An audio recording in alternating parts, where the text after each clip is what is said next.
বাচ্চাদের কত সুন্দর সাজানো হয়েছে, এরকম ভাবে সাজানো হয়। মন্দিরের প্রবেশদ্বার, এখন হরিণট দিচ্ছে এভাবে।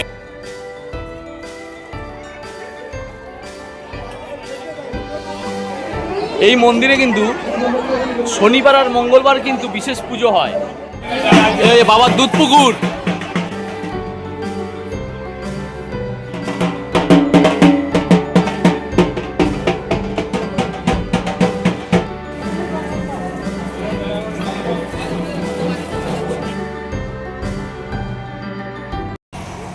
হ্যালো বন্ধুরা, গুড মর্নিং।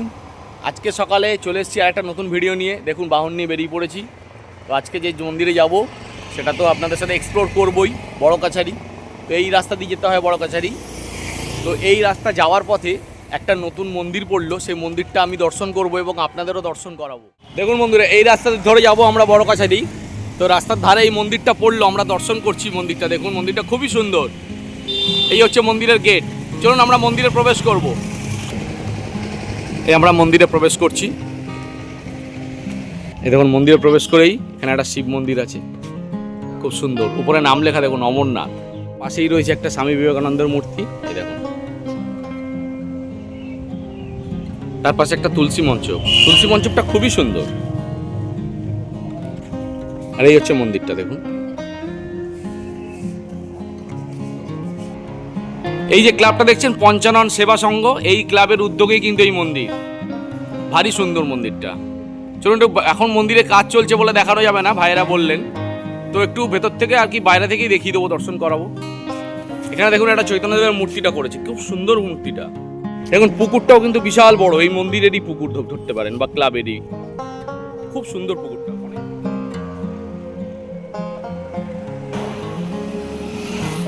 মন্দিরে কাজ চলছে বলে দর্শনার্থীদের জন্য খোলেনি, তবে বাইরে থেকে দর্শন করতে বললেন আমাকে।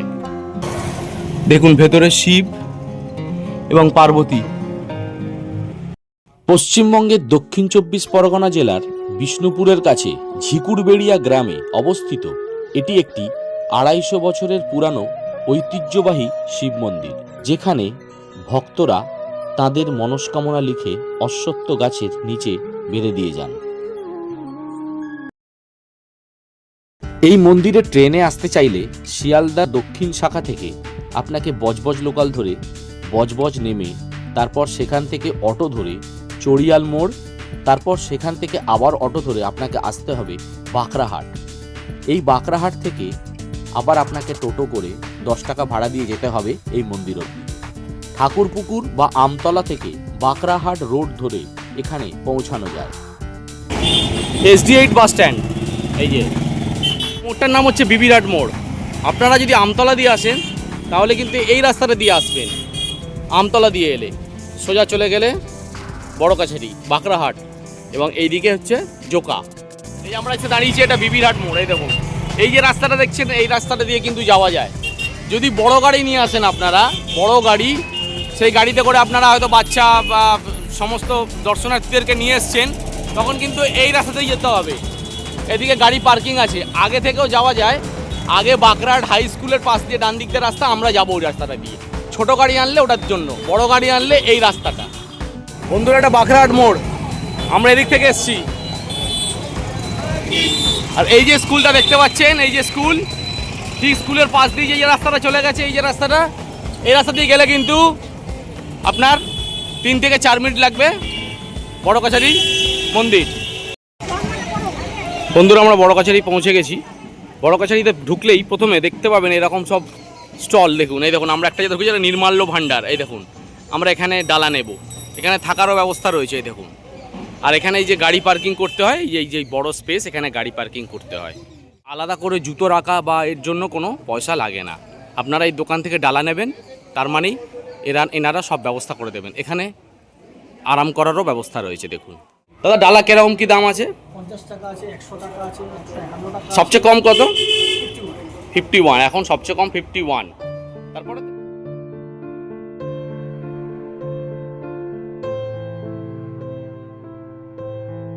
দেখুন আমরা এই ডালিটা নিয়েছি। দাদাকে বললাম একটু কম হবে না, 50 টাকার নিচে কিছু নেই? বললো নেই, চলে না এখন 50 টাকার নিচে কোনো ডালি হয় না। তবু এটা 40 টাকায় দিলেন আমাদের এই ডালিটা। এই দেখুন এরকম অতিথিশালা এখানে প্রচুর আছে। এই দেখুন এই একটা, এটা কল্যাণী ভাণ্ডার। এই দেখুন এই একটা, এটা কল্পতরু ডালাঘর। এই দেখো এখানেও গাড়ি পার্কিং হয় এবং পুজো হয়। বন্ধুরা আমরা এখন মন্দিরের দিকে যাচ্ছি। দেখুন মন্দিরে যাওয়ার পথে দুধারে এরকম বাচ্চাদের খেলনা, এই দেখুন বাচ্চাদের খেলনা আর দোকানে ভরা, প্রচুর দোকান পাবেন। ঠিক এই গলিটা দেখলে তারকেশ্বরের কথা মনে পড়ে যায়। বন্ধুরা বড় দোকান ছেড়ে এখানে মাসি, এই যে মাসি বসেছে, এই যে ডালা সাজিয়ে দেখুন, এগুলো 20 টাকা 30 টাকাতে বিক্রি করছে ডালাগুলো। দেখুন এদিক দিয়ে দুটো রাস্তা ভাগ হচ্ছে, এদিকে একটা রাস্তা যাচ্ছে, এদিকে একটা যাচ্ছে। আমরা কিন্তু এই দিকে যাবো, বাঁ দিক। চলুন, হচ্ছে মন্দিরের প্রবেশদ্বার। গ্রাম বাংলার লৌকিক দেবদেবীর শেষ নেই। গ্রামের বিভিন্ন প্রান্তরে জটাধারী বটবৃক্ষতলে এইসব দেবদেবীদের আসন হয়ে থাকে। পুরাণে হয়তো সবটার বর্ণনা নাও পাওয়া যেতে পারে, কোথাও সাড়ম্বরে, আবার কোথাও বা নিম্নস্তরের স্থানীয় রীতিতে পূজার্চনায় এরা প্রতিষ্ঠা লাভ করেন। পরবর্তীকালে উচ্চবর্ণের মানুষের দ্বারা নিয়ন্ত্রিত হলে ব্রাহ্মণ পুরোহিতদের আরাধনার মাধ্যমে সেই সব লৌকিক দেবদেবীর পৌরাণিকত্বের প্রাপ্তি ঘটে। ঠিক এমনটাই কিন্তু এই বড়কাছারি মন্দিরের ইতিহাস। এই ঝিকুরবেড়িয়া গ্রামটি একসময় গোবিন্দপুর সুতানুটির জমিদার সাবর্ণ রায়চৌধুরী তালুকার অন্তর্গত ছিল। কথিত আছে অনেক বছর আগে এখানে একটি জঙ্গলের মাঝে একটি শ্মশান ছিল। এই শ্মশানে নাকি গভীর রাতে স্বয়ং শিব ভূতনাথ বেশে বিচার সভা বসাতেন। মন্দিরের স্থাপনা এবং এই মন্দিরের প্রতি মানুষের নিবিড় বিশ্বাস, এসবই স্থানীয় মানুষের বংশানুক্রম। তবে অধিক প্রচলিত কাহিনী হল 1740 সালে নবাব আলীবর্দী খানের শাসনামলে মারাঠা আক্রমণ হলে একদল কৃষক এই শ্মশান সংলগ্ন জঙ্গলে আশ্রয় নেন। কিছুকাল পর এক সাধুও এখানে এসে আশ্রয় নেন। এই জঙ্গলে আশ্রয় নেওয়া মানুষ এই সাধুর কাছে তাদের নানান সমস্যা নিয়ে যেতেন। সাধুও তাদের সমস্ত সমস্যার সমাধান করে দিতেন। পরবর্তীকালে সেই সাধুর মৃত্যু ঘটলে তাকে না পুড়িয়ে তার মরদেহ সমাধিস্থ করেন তার ভক্তগণ। পরে সেই সমাধি থেকে একটি অশ্বত্থ গাছ জন্মালে স্থানীয়রা এই গাছকে সাধুর প্রতিমূর্তি হিসেবে মান্যতা দিতে থাকেন এবং সেই বৃক্ষতলে পূজার্চনার স্থান হয় শিবলিঙ্গের। পরবর্তীকালে 1978 সালের ভয়াবহ বন্যায় এই অশ্বত্থ গাছটির ব্যাপক ক্ষতি হয়।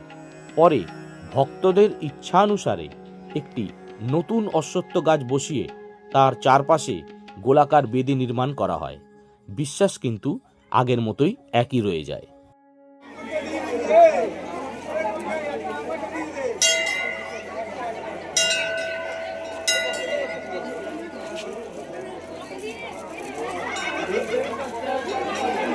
এই মন্দিরে কিন্তু শনিবার আর মঙ্গলবার কিন্তু বিশেষ পুজো হয়। যে সমস্ত বিবাহিত মহিলাদের সন্তান এখনো হয়নি বা সন্তানের আশায় রয়েছেন, তারা কিন্তু এখানে মানত করেন, করে পুজো দেন, আর তাদের মনস্কামনা পূর্ণ হয় বলে বিশ্বাস করা হয়। চলুন বন্ধুরা, দেখছেন মন্দিরে আজকে সানডে কত ভিড়। এখন কিন্তু আরও শনি মঙ্গলবার ব্যাপার নেই, এখন প্রত্যেক দিনই ভিড় হয় মন্দিরে। তো চলুন আমরা এখন পুজো দেবো। বাচ্চাদের কত সুন্দর সাজানো হয়েছে, এরকমভাবে সাজানো হয়।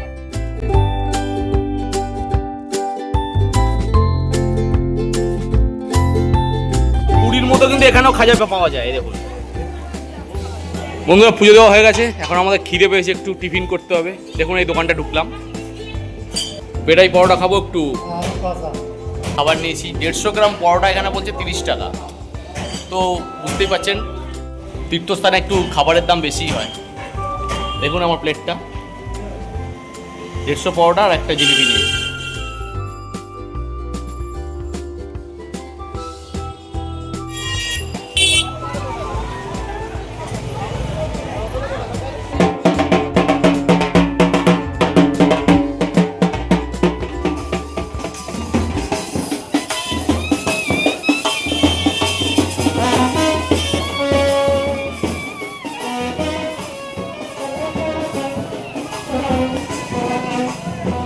এই হচ্ছে বাবার দুধ পুকুর, এই যে বাবার দুধ পুকুর এটা। আর এই পুকুর ঘিরে পুকুরটাকে বাঁধানোর পর ওপারে পুরো পার্ক দিয়ে সৌন্দর্যায়ন করা হয়েছে। এই যে ওই ওই ওই ওই ওই ঘাটটায় দর্শনার্থীরা স্নান করে কিন্তু এই পুকুরের জলই বাবার মাথায় ঢালেন। আর ওই যে দূরে দেখা যাচ্ছে মনে হচ্ছে যেন ওগুলো মন্দির, কিন্তু ওগুলো মন্দির না, ওগুলো সব দোকানের স্টল, মন্দিরের রূপে আর কি বানানো হয়েছে। দেখুন এই পুকুর পাড়ে এই বজরংবলীর মন্দিরটা হচ্ছে, এখনো সবে কাজ চলছে। আচ্ছা দাদা বলছেন এবছরের রামনবমীতে এই মন্দিরটা উদ্বোধন হবে, এই দাদা বললেন। তো কাজ তো বাকি, দাদা বলছে সব হয়ে যাবে, আমাদের মিস্ত্রি আছে, কাজ অসুবিধা নেই। তো রাম মন্দিরের উদ্বোধন হলে আসতে পারবো কি জানি না। তো বড় কাছারির মন্দির থেকে কিন্তু ডান দিকের রাস্তাটা ধরে এলে কিন্তু এই মন্দিরটা দর্শন করে যাবে। এই অপ্রাথমিক বিদ্যালয়, এই যে রাস্তাটা, এই রাস্তা ধরে সোজা চলে গেলেন, এই রাস্তা দিয়ে কিন্তু রাম মন্দিরটা পড়ে। আর এইদিকে চলে গেলে বড় কাছারি মন্দির। বন্ধুরা আমাদের পুজো দেওয়া হয়ে গেছে, আমরা এখন বেরিয়ে পড়েছি। খুব সুন্দর লাগলো এই সুন্দর গ্রামীণ পরিবেশে, কিন্তু এই বড় কাছারির মন্দির আপনারা একদিনের জন্য অবশ্যই ভ্রমণ করে যেতে পারেন। তো শুধুমাত্র যে সন্তানহীন মহিলারাই যে পুজো দেয় এরকম কোনো ব্যাপার নেই, সবাই পুজো দিতে পারেন আপনারা। তো একদিনে এক বেলার জন্য এসে কিন্তু এই মন্দিরে আপনারা মনস্কামনা করতে পারেন, পুজো দিতে পারেন। শুনেছি, কথিত আছে এখানকার যে মনস্কামনা কিন্তু কোনোদিনও বিফলে যায় না। প্রত্যেকটা মনস্কামনা, প্রত্যেকটা মানুষের যে মনস্কামনা রয়েছে তা কিন্তু পূর্ণ হয়। তো আপনারা একবার ট্রাই করতেই পারেন। আপনারা কিন্তু প্লিজ কমেন্ট করে জানাবেন যে ভিডিওটা আপনাদের কেমন লেগেছে।